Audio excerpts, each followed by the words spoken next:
여론으로 풀어보는 정치 이슈 폴폴입니다. 배종찬 인사이트K 연구소장 모시고 분석해 보도록 하겠습니다. 어서 오십시오. 안녕하십니까? 네.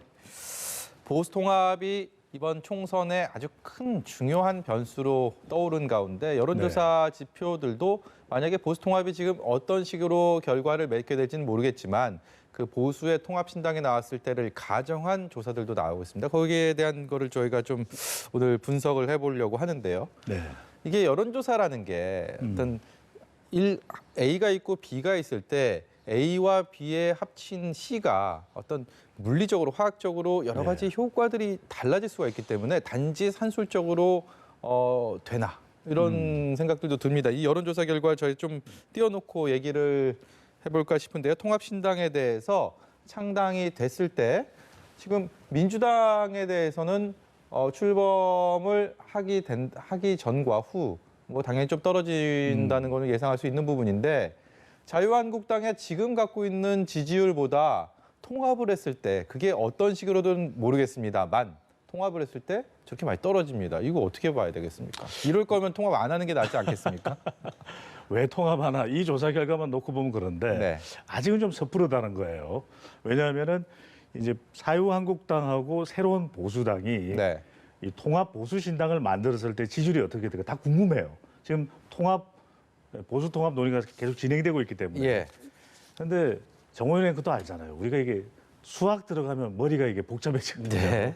그러니까 지금 우리가 이런 현상이 나타나는 것은 몇 가지 원인을 좀 찾아볼 수 있는 것이 첫 번째로는 이게 우리가 자유한국당과 새로운 보수당의 통합이라고 응답자들에게 설명을 했지만 네. 비인지성이에요. 네. 잘 귀에 익지가 않은 거죠. 그러다 보니까 통합 보수신당이라고 하는 이 명칭 자체가 너무 낯설어서 인지하고 있지 못하고 있기 때문에 이것 자체가 낮았을 수도 있어요. 네. 그러니까 좀 더 시간을 기다려볼 필요가 있겠고 실제 통합이 이루어졌을 때 만들어지게 되는 정당 좀 많이 홍보가 되겠죠. 네. 알려지고 되고 난 이후의 결과는 다를 수도 있겠고 그다음에 형식성인 거죠.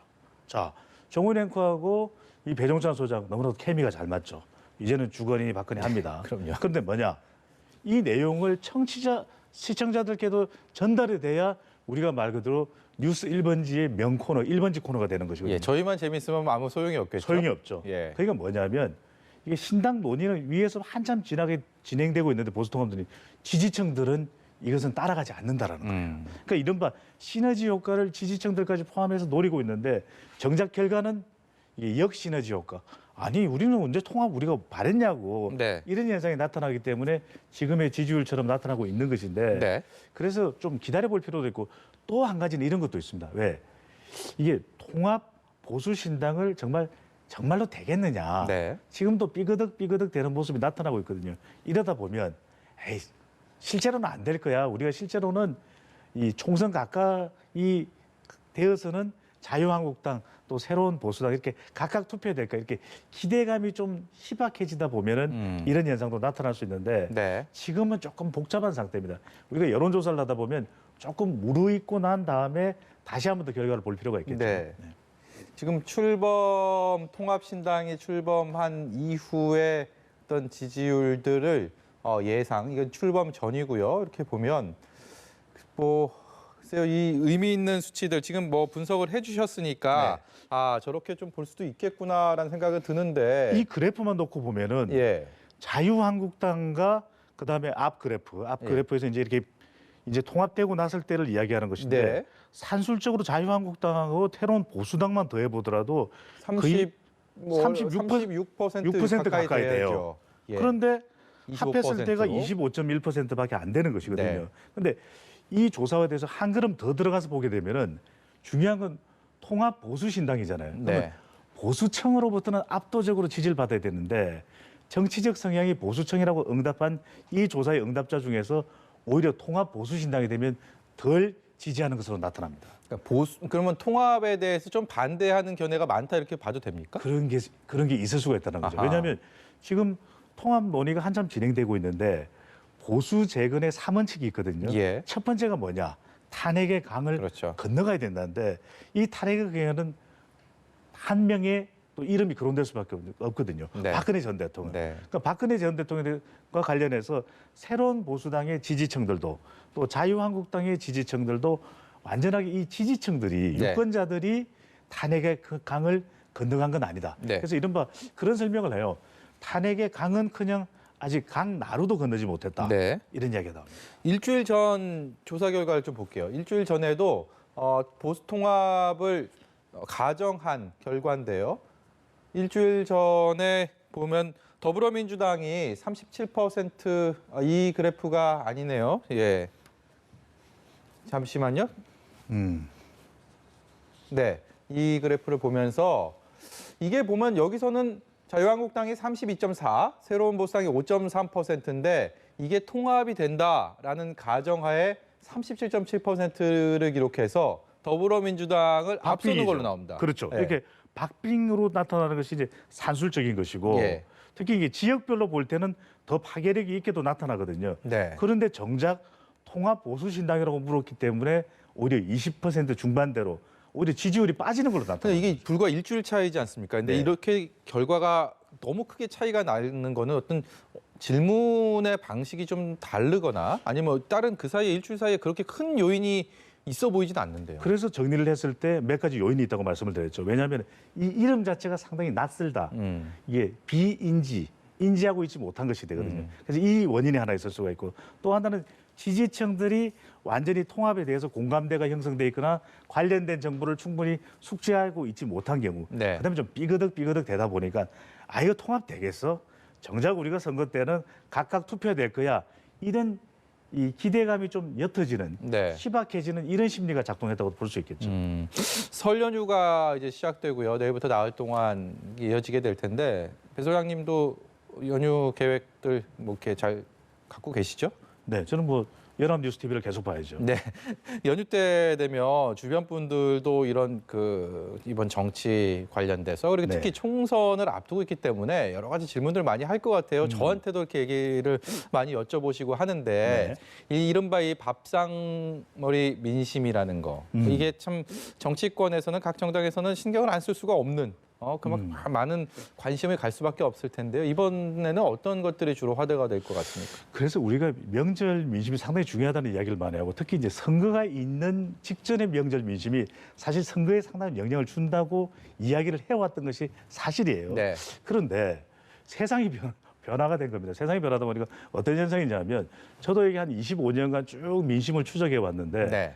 한 10년 전 적어도 한 5년 전까지도 이 효과가 있었던 것 같아요. 이른바 용광로 효과라고 해서 민심이 막 직업, 세대, 또 지역을 초월해서 섞입니다. 네. 그러니까 막 삼촌 생각, 그다음에 사촌 생각, 누나 생각, 동생 생각 이게 모이는데 그래서 우리가 장터 효과라고 해서 예. 장터에 가면 온갖 사람들이 다 모여서 왁자 찍을 하거든요. 야, 떡 좀 먹어봐. 야, 전도 좀 먹어봐. 이렇게 해서 민심이 뒤섞이는데 네. 요즘에는 가보면 고향집을 잘 안 내려갈 분들은 심지어는 워낙 휴대폰 가지고 보고 있으니까 명절날 풍경을 보면요. 밥상머리에 정치 이야기하면 싸움 납니다. 그다음에 조카들한테 야 이게 뭐 우리가 옛날에는 말이야 이게 한국 정치가 말이야 이러면 큰일 납니다. 네. 이게 이상한 소리 듣거든요. 네. 그러다 보니까 다들 휴대폰만 쳐다보고 있는 현상이 나타나기 때문에 예전처럼 용광로 현상은 나타나고 있지 않다. 하지만 그럼에도 불구하고 이때 이 전국적으로 일단 여론이 한 바퀴 쑥 도는 것만은 분명하거든요.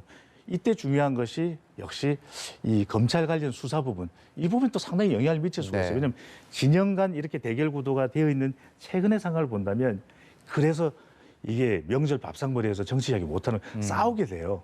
근데 또 하나 중요한 거는 이게 또 경제 관련되는 이슈 중요할 수밖에 없거든요. 일자리 또 최근에 어떤 경기 동향 네. 이런 문제들 또 이런 것들이 또 계속 이야기되다 보니까 명절날을 만나면 하지 말아야 되는데 그것도 뭐 취업은 했어. 결혼은 언제 할 거야? 네. 이거 묻지 말아야 가끔 되는데 기어들여. 예. 이거 계속 이제 묻다 보면은 경제 쪽에도 이야기를 할 수밖에 없는. 특히 이번에 주목하는 것이 뭐냐면 부동산 이야기들 많이 할 거예요. 이 부동산 정책과 관련된 이야기가 명절 이후에 지금 서울 지역만 하더라도 대통령 지지율엔 빨간 등이 들어왔거든요. 네. 이걸 어떻게 조치할 것인가. 마지막으로 남북 관계가 될 겁니다. 이것도 역시 우리가 유념해야 되는데 최근에 이제 대통령 국정수행 평가 이렇게 보면 긍정과 부정이 팽팽합니다. 네. 이러다 보니까 이번 설 민심을 관통했을 때 영향을 주는 것은 역시 중도층. 보면 꼭 그런 누가 이제 정치 화제 가지고 싸우고 있으면 근데 난 중도야 이러면서 내 말 좀 들어봐. 이 사람들의 이야기에 좀 영향을 받을 수가 있거든요. 네. 중도층일수록 실용적인 부분을 이야기 많이 한다. 경제 중도와 실용하면 저희 딱 생각나는 사람이 한 명 있네요. 중도와 네. 중도적 실용. 예. 안철수 전 대표죠, 그죠? 그래서 안철수 전 대표가 왜 19일 날 복귀했을까? 이것도 설 연휴만큼은 한국에서 보내야 되겠다. 이런 전략적 포석도 있는 것이죠. 예. 네, 파병 얘기 좀 해보겠습니다. 네. 정부가 호르무즈 해협에 독자적인 파병을 결정을 했고요. 여기에 관련된 뭐 여론조사들도 있어서요. 그걸 좀 소개하면서 분석을 요청드리고 싶은데요. 파병 결정을 한에 대해서 국민 여론은 잘한 결정이라는 게 과반을 넘습니다. 51.9%는 상당히 높은 수치가 아닌가 싶은데요.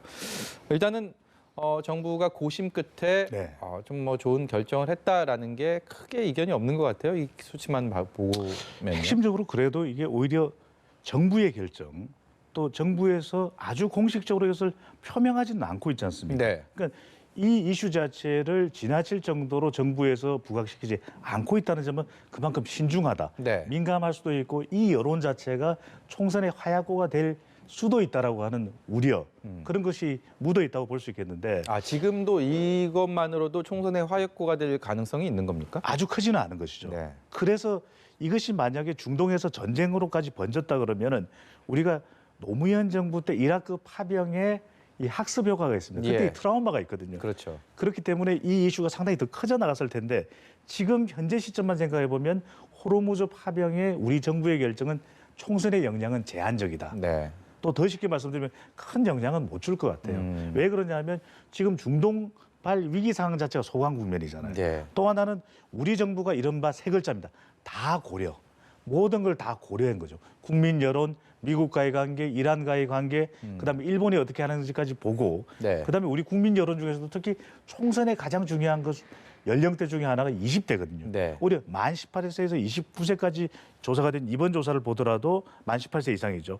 그러니까 오히려 20대에서 20대, 29세까지가 찬성 여론이 더 높아요. 예. 그러니까 이것이 이제 20대들의 신안보 세대라고 이야기를 합니다. 좀 더 적극적으로 이런 안보 문제에 대해서 찬성 의견을 나타내는 20대. 근데 또 하나는 거듭 말씀드리는 바와 같이 정부가 독자라는 글자를 넣었죠.